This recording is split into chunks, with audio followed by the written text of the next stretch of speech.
अमरीकी तारीख में पहली बार सदर अदालत में पेश। चीफ जस्टिस ने डोनाल्ड ट्रंप को नजरअंदाज क्यों किया? ट्रंप को बड़ा पछतावा। सुप्रीम कोर्ट पेशी की अंदरूनी कहानी। अमरीकी मीडिया के इंकिशाफ ने तहलका मचा दिया। अमरीकी नशरियाती इदारे CNN के मुताबिक आज सुप्रीम कोर्ट में गैर मामूली जोशो खरोश देखा गया। ये जदीद तारीख में पहली बार था कि अमेरिका का कोई सदर जुबानी दलाल के लिए सुप्रीम कोर्ट में हाजिर हुआ। डोनाल्ड ट्रंप अपने वफ्द के साथ अदालत में दाखिल हुए और कमरा अदालत के दरमियान वुकला के पीछे अवामी नशिस्तों की पहली कतार में बैठ गए। उनके साथ सेक्रेटरी खजाना हावर्ड लिडिंग और पॉम बांडी भी मौजूद थे। CNN के मुताबिक अदालत का माहौल अमूमन बिल्कुल खामोश रहता है, मगर उनके दाखिल होते ही हल्की सी सरगोशियों की फिजा पैदा हो गई।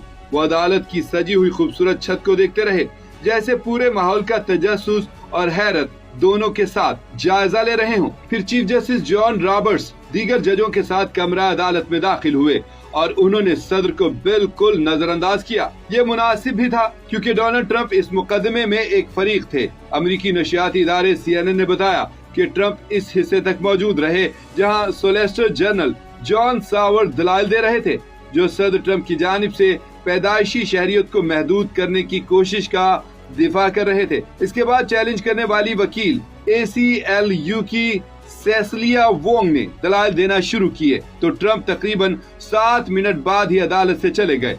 मुमकिन है उन्हें अंदाजा हो गया हो कि हालात उनके हक में नहीं हैं। जनरल सावर ने जजेस को खबरदार करते हुए कहा कि अब हम एक नई दुनिया में दाखिल हो चुके हैं, जैसा कि जस्टिस अलीटो ने भी निशानदही की, जहां 8 अरब लोग सिर्फ एक हवाई सफर की दूरी पर हैं ताकि उनका बच्चा अमरीकी शहरी बन सके। चीफ जस्टिस जॉन रॉबर्ट्स ने कहा कि ये वाकई एक नई दुनिया है, मगर आइन वही है।